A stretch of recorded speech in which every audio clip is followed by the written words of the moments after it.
Hi, it's me again with CorelDraw tips and tricks. I just did a video on this yesterday, and somebody asked me how I drew this shape. There's a couple of ways to do it. It's not really math, science, or difficult. Let me see if I can remember how I drew it. Let's make that 12 inches. Let's hit P, put it in the center of the page. Now let's make another ellipse and make it 6. And let's hit P. And now let's select them both and put L. So that put it to the left. Now select that one, shift select that one. Well, take it back. Select that one and Control D and make a duplicate. Shift select this one and then hit R, and it's going to put on the other side. Now grab these two, Control D to duplicate it and rotate them 90 degrees. And then make an ellipse and put it in the center, and there's kind of your shape, and you can play around with it.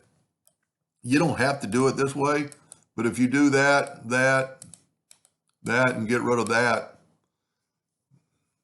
I don't even know why if you actually needed that other shape. So there's one way to do it, and there's that shape. The other way to do it, excuse me, would be able to just maybe make it easier. Let's just start over, and let's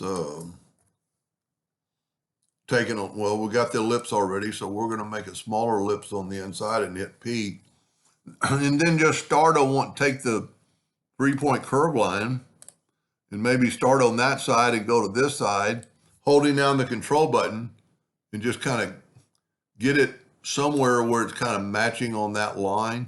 You don't want it too far off. Probably on the video we're probably good enough, but let's just move that over just a scunch. Now, because we're working in the center of the page, this is going to be a little bit different because it's going to have a hollow spot. Control D, alternate C, and rotate it 90 degrees. And you get a little bit different shape. It's not as fat on that side, but it works. And then fill that in. Let's move this. Let's just delete this.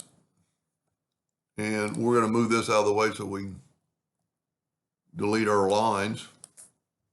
And then put that back, and we're in the center of the page.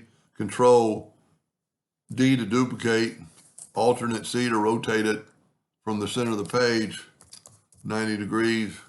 Control D, Control D. So it is, I didn't think about it, it is a little bit different, but you could get the same result. And let me make sure I just got one copy there, and I don't. So you could do the same thing with the interactive fill tool. So if you wanted to do exactly what I did, then use the first one. And you could do anything you wanted to this to make it anything you want. And then Control D to duplicate, alternate C, and rotate that 90 degrees.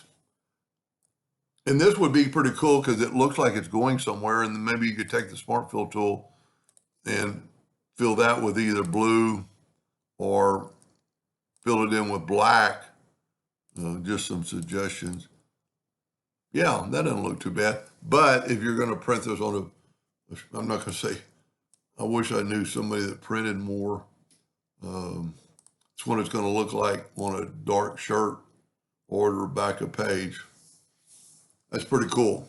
And then this would be like I did in part 1, this would be a real good clone object to do something like that. So this would, if you want that shape, then just do those circles and delete. Hope that answered their question, and thank you for watching.